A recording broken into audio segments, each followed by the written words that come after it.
ओशो का नाम तो आपने सुना ही होगा। जो नहीं जानते उनके लिए बता दूं। ओशो भारत के एक दार्शनिक और आध्यात्मिक गुरु थे। विवादों से बड़ा गहरा नाता रहा। उनकी रहस्यमयी शिक्षाओं और क्रांतिकारी विचारों की वजह से बड़ी तादाद में लोग उनकी ओर आकर्षित हुए और उनके अनुयायी बने। वहीं दूसरी तरफ बहुत से लोग उनके खिलाफ भी हुए और ओशो को सेक्स गुरु और अमीरों का गुरु कहा जाने लगा। इस वीडियो में आप ओशो के बारे में ऐसी बातें जानोगे जो शायद आपने पहले कभी ना सुनी हो। वीडियो को पूरा अंत तक जरूर देखना। आखिर में आप कहोगे, कितना रहस्यमयी था ये इंसान। 11 दिसंबर 1931 को मध्य प्रदेश के कुशवाहा गांव में जन्मे ओशो पैदा होने के 3 दिन तक ना तो हंसे थे और ना ही रोए थे। इस वजह से उनके परिवार के लोग बेहद परेशान हो गए थे। ओशो बचपन से ही बेहद जिज्ञासु थे। किसी भी बात को जानना है तो बस जानना है। महज 12 साल की उम्र में वो रात को श्मशान जाया करते थे, यह जानने की कोशिश में कि मरने के बाद इंसान जाता कहां है, सिर्फ सूफी मत को जानने के लिए। ओशो 27 वर्ष की उम्र में सुन्नत कराने को तैयार हो गए, जो कि इतनी उम्र में बेहद पेनफुल था। ओशो शुरू से ही लग्जरी लाइफ जीने के आदी रहे हैं। एक बार उन्होंने जिद की कि वे हाथी पर बैठकर ही स्कूल जाएंगे। तब उनकी जिद देखकर उनके पिता को हाथी मंगवाना पड़ा और ओशो उस पर बैठकर स्कूल गए। तब से ही स्कूल में एक हाथी दरवाजा बना हुआ है। बचपन में जब ओशो पानी में नहाते थे तो कभी कभी अपने दोस्तों को डुबोने की कोशिश करते थे। वह जानना चाहते थे कि आखिर मरना कैसा होता है। बचपन में बनारस के ज्योतिष विद्वानों ने ओशो की जन्म पत्री देखकर कहा था कि इस बालक के 21 साल का होने तक हर 7वें साल मृत्यु का योग है और शायद 21 साल का होने तक इसकी मृत्यु हो जाए, लेकिन अगर यह बच गया तो इसके बुद्ध होने की संभावना है। जब ओशो 14 साल के हुए तो 7 दिन तक एक मंदिर में बैठकर उन्होंने अपनी मृत्यु का इंतजार किया था, लेकिन उन्हें कुछ नहीं हुआ। ओशो ने कहा था कि बचपन में उन्हें 2 बार अपहरण करने की कोशिश की गई, लेकिन वे नहीं जानते कि ऐसा क्यों हुआ। स्कूली दिनों में ओशो को एक पीपल के पेड़ से बहुत प्रेम हुआ था। वह हर रोज आते जाते उसे निहारते थे और अपने आप को इमोशनली उस पेड़ के नजदीक पाते थे। एक दिन उस पेड़ के साथ कुछ अनोखा हुआ।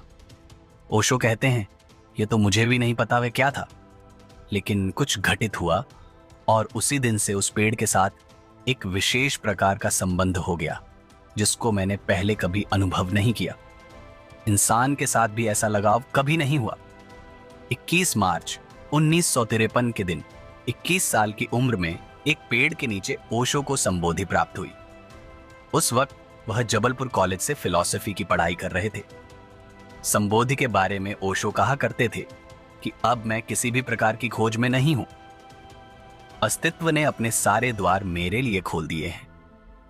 संबोधि यानी ज्ञान प्राप्त होने के बाद भी उन्होंने अपनी स्टडी को जारी रखा और सागर यूनिवर्सिटी से फिलॉसफी में फर्स्ट गोल्ड मेडलिस्ट रहकर एमए की डिग्री ली थी। ओशो कहते थे कि उनका पूर्व जन्म 700 साल पहले तिब्बत में हुआ था। पिछले जन्म में जो काम वह पूरे नहीं कर पाए थे, उनको पूरा करने के लिए यह जन्म लिया है और इस जन्म के लिए अपने माता पिता को भी उन्होंने खुद चुना है। ओशो बेहद उच्च कोटि के वक्ता थे। बोलने पर इतना कंट्रोल था कि जो बोल दिया वही आखिरी हो गया, वही छपता था। माफ करना, मेरा मतलब यह नहीं था, मुझसे गलती हो गई, इस तरह के शब्दों का इस्तेमाल उन्होंने कभी नहीं किया। ओशो कितने कुशल वक्ता थे, इसका अंदाजा आप इसी बात से लगा सकते हैं कि उन्होंने एक भी किताब नहीं लिखी, फिर भी उनकी 600 से ज्यादा किताबें पब्लिश हैं। यह सब की सब उनके प्रवचनों पर आधारित है। मतलब जो वो बोले वही का वही किताब के रूप में छपा है, बिना सुधार किए। ओशो ने लगभग हर विषय पर प्रवचन दिए। करीब 55 घंटे के प्रवचन इंग्लिश में और 48 घंटे के प्रवचन हिंदी में मौजूद हैं। बचपन में भी सारे प्रदेश में ऐसा कोई हाई स्कूल नहीं था जहां पर बोलकर ओशो ने पुरस्कार न जीता हो। अगर साहित्य लेखक की बात ना करें तो सबसे ज्यादा किताबें अगर भारत में किसी की बिकी हैं तो वह ओशो की है। सालाना 1 मिलियन से ज्यादा किताबें और टेप भारत में बिकती हैं। किताबों से उन्हें बहुत लगाव था। एक दिन में 3 किताबें पढ़ दिया करते थे। पढ़ने के इतने शौकीन थे कि उनका पूरा दिन भजन और सुबह के प्रवचन के अलावा किताबें पढ़ने में ही बीतता था। पढ़ने को लेकर उनका पागलपन इतना ज्यादा था कि वह चोर बाजार में बिकने वाली किताबों को खरीदने से भी नहीं कतराते थे। शायद आपको सुनकर हैरानी हो, ओशो ने अपने जीवन में 1 लाख से भी ज्यादा किताबों का अध्ययन किया। एक शोध के अनुसार उन्हें 20वीं सदी का सबसे अधिक किताबें पढ़ने वाला पुरुष माना गया और उन्हें इंडियाज ग्रेटेस्ट बुकमैन के नाम से भी संबोधित किया गया। ओशो को किताबों से बेहद प्रेम था। उनके इस प्रेम को देखकर उनके पिता ने ओशो से एक बार कहा था, पहले हमारे घर में लाइब्रेरी थी, अब लाइब्रेरी में हमारा घर है और हम सभी घर वालों को किताबों का ख्याल रखना पड़ता है क्योंकि तुम्हें बिल्कुल बर्दाश्त नहीं की तुम्हारी किसी भी किताब के साथ कुछ गड़बड़ हो। ओशो ने कभी भी अपने पिता से किताबों के अलावा किसी और चीज के लिए पैसे नहीं मांगे।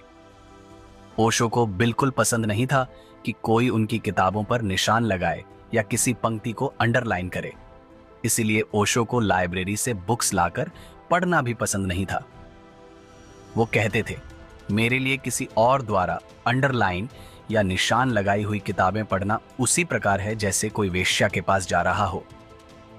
मेरे लिए कोई पुस्तक मात्र पुस्तक नहीं, यह एक प्रेम संबंध है।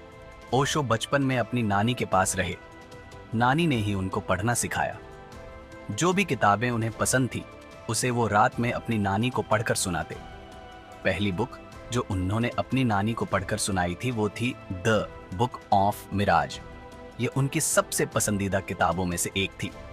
साथ ही ओशो यह भी कहते थे कि मनुसंहिता और मनुस्मृति को मैं दुनिया की सबसे क्रूप किताब मानता हूं। ओशो की लाइब्रेरी में 1 लाख किताबें हैं। ओशो ने मृत्यु से पहले अपने लोगों को इस लाइब्रेरी की किताबों को अलमारियों में बंद रखने का निर्देश दिया था। साथ ही यह भी कहा था कि इन किताबों को ताले से खोलकर सिर्फ उन्हीं को पढ़ने की इजाजत है जो उन पर लिख रहे हों। उसमें भी किसी को एक बार में 3 से ज्यादा किताबें निकालने की इजाजत नहीं है। ओशो का कहना था, ये लाइब्रेरी आम जनता के लिए नहीं है, इसकी किताबें उन्हीं के लिए खुली हैं जो उन पर यानी ओशो पर शोध कर रहे हों। ओशो गजब के तर्कशास्त्री थे। उनमें किसी भी बात को सही या गलत साबित करने की पूरी क्षमता थी। यही कारण था कि कोई भी व्यक्ति उनसे वाद विवाद नहीं कर सका। पोप ने भी उनका चैलेंज स्वीकार नहीं किया। नंबर 3, ओशो सेक्सुअलिटी पर बड़े खुले रूप से बातचीत करते थे। वे सेक्स को लेकर खुले स्वतंत्र तरीके की वकालत करते थे। इसीलिए उनको काफी क्रिटिसाइज भी किया गया और उन्हें सेक्स गुरु कहा जाने लगा। दोस्तों, आपको यह वीडियो कैसी लगी और आप ओशो के बारे में क्या सोचते हैं, कमेंट में जरूर बताएं। ऐसे ही वीडियो के लिए हमारे YouTube चैनल को सब्सक्राइब जरूर करें। जल्दी एक नई वीडियो के साथ फिर मिलेंगे।